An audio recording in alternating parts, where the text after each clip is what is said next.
Ika-11 na kabanata, nagpakilala ang pusa at ang pangalan niya ay Teo, isang mangangalakal. Naalala ni Sejun ang napanood niya sa balita tungkol sa mga gumagala na mangangalakal na matatagpuan sa mataas na palapag ng Ture. Pero hindi niya inasahan na makakatagpo ng isang pusa na mangangalakal. Tinitigan ni Sejun ang pusa. Ang makinang nitong mga mata. Ang malambot at mabilog nitong pisngi. Ang malambot nitong mga paa. Parang sasabog si Sejun sa kakyutan ni Teo. Pinigil at kinalma ni Sejun ang sarili at sumagot, "Tama ka. Ako nga si Sejun. Ano ang kailangan mo?" Ipinaliwanag ni Teo na nabalitaan lang niya na bumili si Sejun sa tindahan ng binhi. Kaya napunta siya dito para pagbentahan ng mga kalakal si Sejun. Binuksan ni Teo ang lalagyan niya ng kalakal at sinabing may maganda siyang mga itinitinda. Pero biglang tumunog ang kanyang tiyan. Humingi ng paumanhin si Teo, nahihiyang inamin ni Teo na hindi pa siya nakakain sa araw na ito. Ngumisi naman si Sejun na parabang may masamang binabalak. Sabi ni Sejun, "Ang pangalan mo ay Teo, tama? Gusto mo bang kumain ng inihaw na isda?" Itinapat ni Sejun ang isda sa mukha ni Teo. Nagulat si Teo. At parang bibigay na sa temptasyon. Pero napigil niya ang kanyang sarili. Sinabing ayos lang siya at hindi niya maaring kainin ang pagkain ng kanyang mamimili. Ipinagpatuloy ni Sejun ang pag-akit. Itinapat niya ulit sa mukha ni Teo ang isda at sinabing hindi maaring makaligtaan ni Teo ang lasa ng isda. Ang amoy at ang tamis ng malambot na karne nito na inihaw sa apoy. Maari niyang kainin ito. At bumigay na nga si Teo sa temptasyon. Busog na busog si Teo dahil nakaubos siya ng 5 piraso ng inihaw na isda. Nagpasalamat si Teo. Sabi naman ni Sejun na siya ang dapat na magpasalamat dahil pinuntahan siya ni Teo. At nang babalik na sana sa negosyong usapan si Teo, bigla na lang nang hingi si Sejun ng 0.5 tower coin. Naguluhan si Teo. Sinabi ni Sejun na kailangang magbayad ni Teo sa kinain nitong inihaw na isda. Nagulat si Teo dahil akala niya ay libre yun. Pero sinabi ni Sejun na, "Walang libre sa mundong ito. Hindi mo naman siguro binabalak na takbuhan ako, di ba?" At pinalibutan si Teo ng mga kuneho at bubuyog na parang mga gangster. Natakot si Teo at walang nagawa kundi ang magbayad. Bumagsak sa lupa at napaluha. Natuwa si Sejun dahil nadagdagan ang kanyang tower coin. Napaisip si Teo sa layunin kung bakit siya naparito. Na dapat siya sana ang kukuha sa pera ng mamimili pero bagkos ay siya pa ang nakunan ng pera nito. Pinagtibay ni Teo ang kanyang loob at may layunin na maibenta ang kanyang mga itinitinda. Kaya nakiusap siya na tingnan ni Sejun ang kanyang mga tinda at nilatag niya ang mga ito. Tumbler na nagkakahalaga ng 5 tower coin. Minifan na nagkakahalaga ng 5 tower coin. Portable hand warmer na nagkakahalaga ng 5 tower coin. Napansin ni Sejun na ang mga kagamitan na ito ay nanggaling sa labas ng Ture. At ipinaliwanag ni Teo kung ano ang mga nagagawa ng mga item na ito. Ang tumbler daw ay may mahika na nakakapagpanatili ng init o lamig. At ang minifan naman daw ay may dagdag na mahika mula sa hangin. Pero pinutol ni Sejun ang pagsasalita ni Teo. At sinabing, "Mawalang galang na sayo, paumanhin kung puputulin ko muna ang pagsasalita mo." Sabi naman ni Teo, "Anong problema?" Diretsahan na sinabi ni Sejun na basura ang mga paninda ni Teo. Nagalit si Teo sa narinig at tinanong si Sejun kung paano malalaman ni Sejun ang halaga ng mga kagamitan na itinitinda niya na nanggaling pa sa labas ng Ture. Ipinaalam ni Sejun na siya ay nanggaling sa labas ng Ture. At ipinaliwanag ang itinitindang kagamitan ni Teo. Walang mahika sa mga kagamitan na ito. Ang tumbler ay pinipigilan ang paglilipat ng init na nasa loob patungo sa labas. Ang minifan at portable hand warmer naman ay tumitigil sa pag-andar kapag naubos ang baterya. Sa loob ng ilang oras na pag-andar. Sinabihan ni Teo si Sejun na hindi totoo ang mga pinagsasabi niya dahil sinabi daw ni Skaram na tunay na may mahika ang mga kagamitan na ito. Pinaandar ni Sejun ang minifan hanggang sa nanghina ang ikot nito at tumigil sa pag-andar. Nakumpirma nga na titigil ito sa pag-andar kapag naubusan ng baterya. Nagulat si Teo at hindi makapaniwala, pinipilit na paandarin muli ang minifan.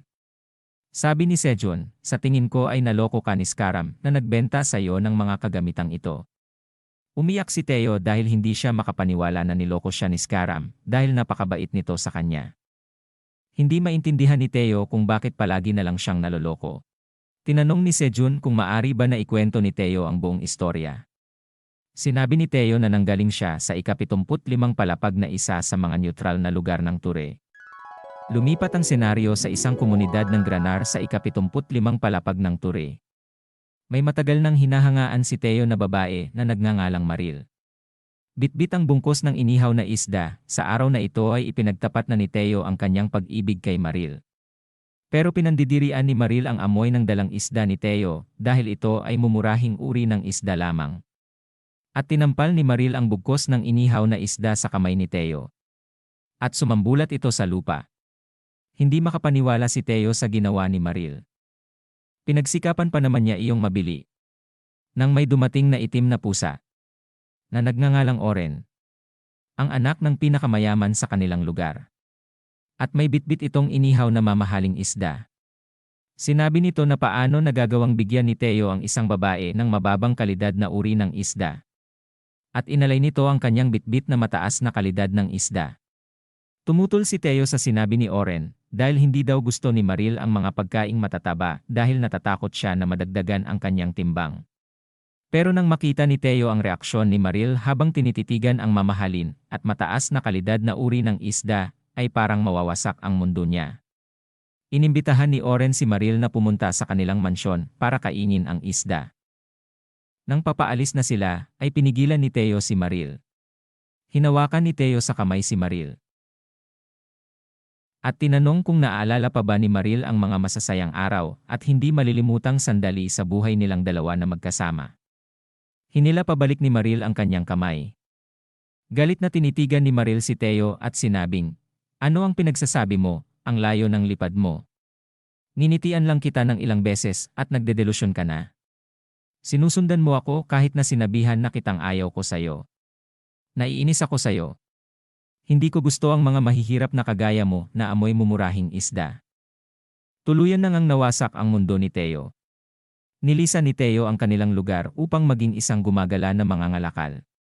At determinadong yumaman at makapaghiganti. Pinagpawisan ng malamig sina Sejun at ang mga kuneho nang marinig nila ang istorya ni Teo. Sinabi ni Teo na naubos na ang kanyang buong ipon na nagkakahalaga ng 50 tower coin sa pagbili niya ng lisensya at kagamitan sa pagiging mangangalakal. May natira pa sanang tower coin na gagamitin niyang pambili ng kagamitan para ibenta niya ulit. Nang makilala niya si Skaram, inalok ni Skaram si Teo ng mga kagamitan na nagmula pa sa labas ng Ture. Mamahalin daw ang mga ito at malaki ang kikitain ni Teo kapag ibinenta niya ito sa itaas na palapag ng Ture. Nagtaka si Teo kung bakit ibinebenta ni Skaram ang mga mamahaling kagamitan sa napakababang presyo. Sabi naman ni Skaram ay gusto niya si Teo. At ipinagpalagay na ang ginagawa niya ay isang kabutihang loob na naisanayin ang kasamahan niyang baguhan sa pangangalakal. Dagdag pa ni Skaram na kung ayaw ni Teo ay walang problema, ibebenta na lang daw ni Skaram ang mga ito sa ibang mangangalakal. Akala ni Teo na napakagandang oportunidad nito. Kaya hindi niya pinalagpas ang pagkakataon at binili niya ang mga kagamitan kay Skaram. Binigyan din ni Skaram si Teo ng lokasyon ng baguhan na bumibili sa tindahan ng binhi, kapalit nito ay dapat bayaran ni Teo ang ininom ni Skaram. Inasahan ni Teo na maibebenta niya ang mga kagamitan na nabili mula kay Skaram. At nagutom mapuntahan lang ang kinaroroonan ni Sejun. Umiyak ulit si Teo dahil wala nang natitirang pera sa kanya. Ngayon na alam na ni Sejun ang buong nangyari kay Teo, napaisip siya na madali lang manipulahin si Teo. At nagkaideya si Sejun kung paano makakakita ng tower coin. Nakangiti at kalmadong inalok at sinabihan ni Sejun si Teo na, "Kalma Teo. Bakit hindi ka magsaya habang kumakain ng inihaw na isda?" Sagot naman ni Teo, "Aalokin mo ako ng pagkain at sisingilin mo ako pagkatapos, di ba? Hindi ako tanga." Sabi naman ni Sejun, "Hindi, ibibigay ko lang talaga ito sayo. Iniisip ko nga na yung mga nakain mo kanina ay handog ko sayo. Pero may kapalit. Sa palagay mo, maaari ka bang magtrabaho sa amin?"